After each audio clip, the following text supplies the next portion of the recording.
İki qitimliq Uyg'urlarning dunyoga jakalagan mustaqillik kunini, ya'ni Uyg'urlarning mustaqillik bayramini har qaysingizlar bilan birlikda tabriklaganligimdan intayin suyundim.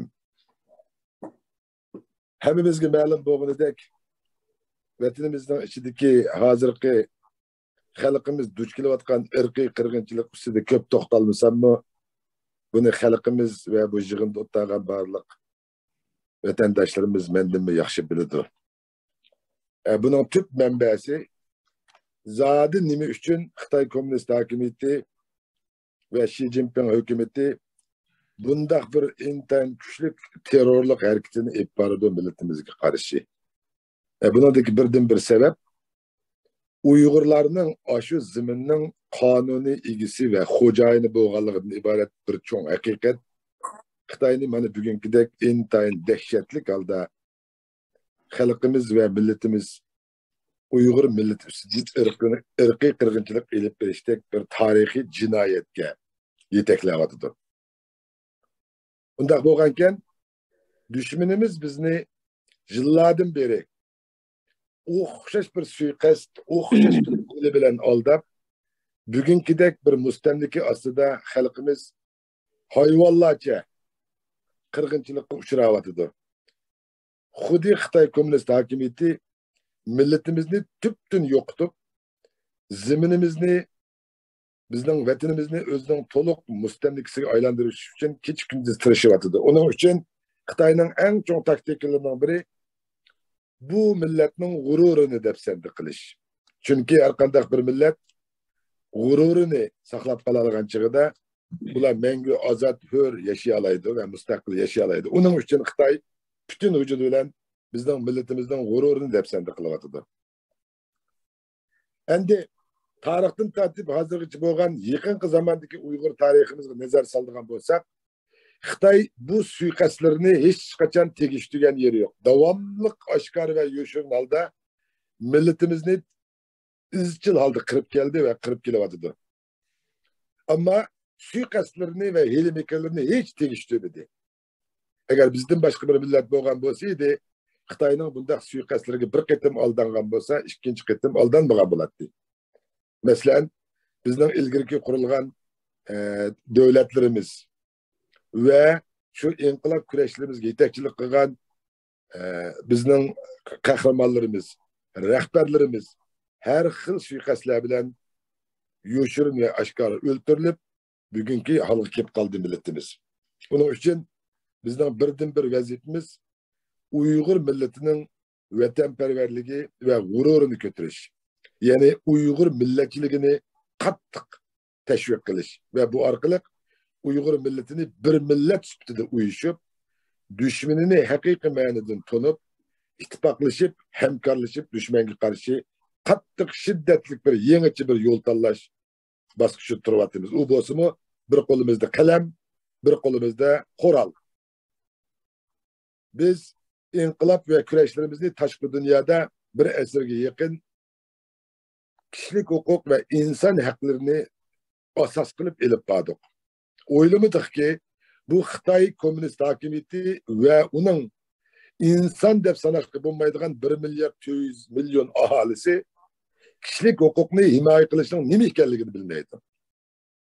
Hatto o'z hokimiyati tarafidan o'zlarining kishilik huquqlarining dafsanda bo'layotganligini ham tilga olmaydi. Agar uningdan boshqa bir millat bo'lsa-da, vatanimiz tuprog'ida elib berilayotgan navbatdagi irqiy qirg'inchilikka qarshi uning 1,2 million aholisi chuqur bir eg'iz so'z qilgan bo'ladi. Chunki Xitoy millati tarixdan tortib davlatchilik va qulluq ideyasida nihoyat uzun vaqt yashagan va intayin qattiq qirilgan bir millat bo'lganligi uchun ular mayli qanchalik jahongir bo'lsin, mayli qancha zolim bo'lsin, bir hokimiyatning bo'lishidan suyunadi. Uning uchun ular un chiqarmay turibdi. Shundan bu 1,2 million Xitoy aholisini inson va millat deb sanashga bo'lmaydi deb aytgan yerim bu. Endi bizning navbatdagi bugungi o'tgan yig'inimizda Sharq Turkiston surgundi hukumatiga vakolatan vatanimizning, xalqimizning tarixda yaqin tarixda qurgan ikki qitimliq hokimiyatini tabriklab o'tiribdik. To'g'ri. Biz yaqinqi tarixda 33 va 44 yillari biz mustaqilligimizni dunyoga jaqalagan ve undan neçe ming yillar ilgari Uyg'ur imperiyalarını, xonliqlarini qurgan intayin kuchli bir qudratlik millatning avlodlari biz. Bizning ajdodlarimiz öz düşmaniga 2500 kilometr uzunlikda sipil so'qdag'idek darajada kuchli bir millatning avlodlari biz. Ammo biz yuqorida tilga olganimizdek Xitoy hokimiyati millatimizning g'ururi bilan izchil etishib, uning ziyolilari, ulamaları ve her xil şekildeki iqtidorli xodimlarni her 10 yıl, her 5 yılda maqsadli holda o'pcha yoki poj qilib yo'qitib, millatni bosh ko'tarmaslik uchun butun vujudi bilan tirishib keldi. Hammamizga ma'lum bo'lganidek, bir millatning tarixida hech bo'lmaganda har 30 yilda yoki 40 yilda bir qitim bo'lsa-mu kurash, inqilob ve urush bo'lib, uning natijalari xulosalanib, şu millet özünün kahramanlarını dağdıgılık, gül çiçekler bilen karşı edip, kahramanlık mazalarını ve kahramanlık iş izlerini halkımızga, hatta mekteplerimizge, okuvcularımıza anlatıştık bunda bir fırsatın bek keyin kaldık hem unda kılanmadık. Onun için milletimizden hainleri ronak tepip, vatan millet için hizmet kıldığan, vatan millet için cenini, hayatını ataydıgan kahramanlarımızga bildirdiğen hürmetlerimiz ve ulağı boğan çeksiz ihtiramlarımızdan kemliginden milletimiz bana bugünkü de kaldı. Onun için milletimizde ittifaksızlık, ömsüzlük, birlikki boğan icabi göz karaşı günden günüge tövellep, biz düşmanımız bir yaktı kılıp, öz içimizden düşman izleydiğen, ortak bir millet üstünde bir oranga jığılıp, milletimizin ahvali ve bunun ki takdiri üstünde yaxşı ve ünümlük bir plan, stratejiye tüzüp çıkıştan ibaret bundak bir imtiyazlardan tolumu jirahlat gettik. Bugün bizden Uyguristan Cumhuriyetçiler Partisi'ne vakaleten bu yığınga katlaşımızdaki birden bir maksadımız Uyguristan Cumhuriyetçiler Partisi taşkı dünyada elip verilgen bir esirge yakın dava inkılap küreşlerimizdeki bir kısım yetersizliklerini nazarda tutup ve devletlerimizden savak edip milletimizni çokum bir küçük partiye etrafı yığıp bir partiye intizam tüzüm ve bir ideolojiye aslında milyonlarca yığılıp aldı bilen düşmanımız onun dinkin halkara ve milletimizge Uygurlarla mı ittifaklaşalaydıganlığı, hemkarlaşalaydıganlığı, birleşalaydıganlığı. Eğer vakti gelse bu milletin orundan desturup düşmanıga karşı korallık küreş kılıp can verip kan töküşten vazgeçmeydiganlığı ibaret. Bundak bir hakikatni biz tütkül dünyaya anlatışımız gerek. Biz onun için bu vatan benim vatanım. Menden başka hiç kandak bir güç, hiç kandak bir sınıf, hiç kandak bir grup ve hiç kandak bir hakimiyetinin hükümranlık kılışıga mutlak ruhsat yok diyen bir güçlük ideolojiye bilen oturuğa çıktık. Ve partimiz kurulgandan tartip dünyadaki her kandak bir teşkilat ve şahıslar bilen o vatanını satmagan, milletine hainlikle kılmagan bunu diyen biz onunla birlikte iş elip varımız diyen prensibimiz boyunca biz dünyadaki bağırlık teşkilat ve şahıslarla izcil ittifak tüzüşke tirişivatımız. Onun için biz bugün bu yerge yığılıp arkadaşlarımızla bir yerde oturup yukarıda Şarkı Türkistan Sürgün Hükümeti'nin reisi ve başka kişiler nurgun kıymetli fikirlerini oturup koydu. Bunu deyin ki bir sayılan meseleleri üstünde özlerinin göz kararları ve kimden yetekçi bulduğu hakkındaki bir kısım fikirlerini oturup koydu. Biz nait söyündük. İşimiz ki bizden düşmanımız bir, tilimiz bir, dinimiz bir, olmakçı olan vatanımız, zeminimiz bir. Dünyada birliği en kötü boğan bir millet biz.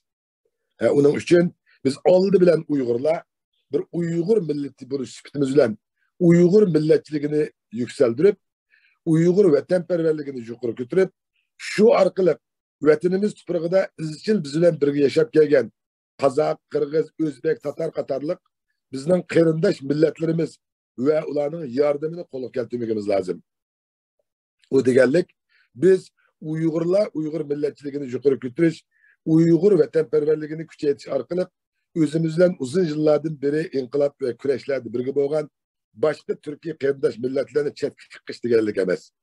Eksinçe, xuddi bizning hozirgi Uygurlarımız, tashqi dunyodagi, ya'ni Qozoq, Qirg'iz, O'zbekistondagi shu mustaqil Türk qarindosh millatlarning davlatlarida qanday yashayotgan bo'lsa, bizning vatanimiz Uyg'uristondami, bundan keyin bizning mushundaq Turkiy til tizimidagi qarindoshlarimiz Xitoydan boshqa har qanday millatlar bilan biz inoq ejil birlikda yashab, dushmanimizga o'rtaq qarshi turamiz.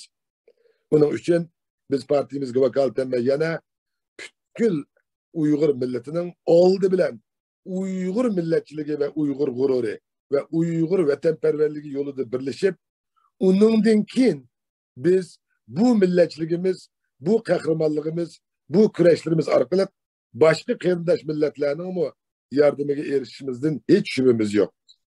Uning uchun vaqt munosabati bilan ko'p so'zlamay, yana bir qatim ta'kidlaydiganim, biz Uygurlar hazır bir millet süptide qattiq qirilyapmiz. Ben xalqaro qonun o'qigan bir shaxs bo'lish süpti bilan kichikkina bir masalani qistirib qo'ymoqchiman. U bo'lsa-mu genocide, ya'ni irqiy qirg'inchilik bilan insoniyatga qarshi jinoyat degan nima degan bu tema ustida kichikkina to'xtalib qo'ymoqchiman. Irqiy qirg'inchilik degan ma'lum bir irq, ma'lum bir millatga qarata shu millatni butunlay yo'qotib o'tish, uning dini, tili, e'tiqodi, ideyasi, barliq naslini yo'qotish uchun bir millatga qaratilgan harakat genocide, ya'ni irqiy qirg'inchilik bo'ladi. Endi qor qo'yoq Xitoy, Uyg'ur, Qozoq, Turk, O'zbek va kaza hammani yig'ib bir umumiyuzlik qirg'inchilik ilib berish, bu bir insoniyatga qarshi jinoyat bo'ldi. Shuning uchun bizning vatanimizda hozir Xitoyning ilib berayotgan bu qirg'inchiligi hech qachon insoniyatga qarshi qirg'inchilik emas. Bu genocide, yani Uygurlarga qaratilgan irqiy qirg'inchilik. Uning uchun biz tashqi dunyodagi tashviqotlarimizda biz Xitoyning bu hukmdan foydalanib ketmasligi uchun Xitoylar biz Uygurlarni markaz qilib qirayotganligini va biz Uygurlarning ustidan irqiy qirg'inchilik ilib berayotganligini to'xtamay ta'kidlashimiz lozim. Agar biz buning ustiga Uygurlar va boshqa Uyg'ur bo'lmagan millatlarni ham qirib yo'qotyapti, so'layapti desak, u holda biz Xitoyning tashqi dunyoda ve Xitoyning bu ilib berayotgan irqiy qirg'inchiligini insoniyatga qarshi jinoyat deb atab qilishiga sababchi bo'lib qolamiz. Ammo insoniyatga qarshi jinoyatmi? Ig'ir jinoyat. Ammo irqiy qirg'inchilik bu texnik kuchli bir spesifik, ya'ni intayin muhim bir nuqta. Xitoy uning uchun vatanimiz tuproqqa yetkazib chiqqan qonunsiz ko'chmanlarini dutta tambir chaldirib, usul o'ynatib, atlas do'ppi kiydirib, başkadan bir millet yasavatıdır. Bundan görülüşü bo'ladi ki, bizning milletimizni qirib yo'qotib, tashqi dunyoda yangicha bir Uyg'ur yasash uchun tirishyotir. Uning uchun lagerlarni, turmalarni qurg'ini yetmay, kasalni bahona qilib, xalqimizni oilalariga solab, qanchalagan xalqlarimizni, qancha millionlagan xalqlarimizni yo'qotib etganligidan bizning to'liq xabarimiz yo'q. Ammo tarix hamon bu haqiqatni o'tirib qo'ydi. Shu munosabat bilan hammangizlarga Allohning go'zal salomlari olsun. Yaşasın Uygur milletinin birliği, ittifaklığı, yaşasın Uygurlarının hürlüğü, azatlığı, müstakilliği. Biz çokum özümüzün müstakil bulduğalığımızda, Çin yürükümüzden işengençliğimizde, işinimiz ki biz başka her kandak bir güçlerini bunu işendirebiliriz. Yani bir kıtım arkadaşlarına bana bu fırsatını belgeldiğinlerden ve yığınlarına teklif kılalığınlardan intayın söyledim. Köpçülük rahmet.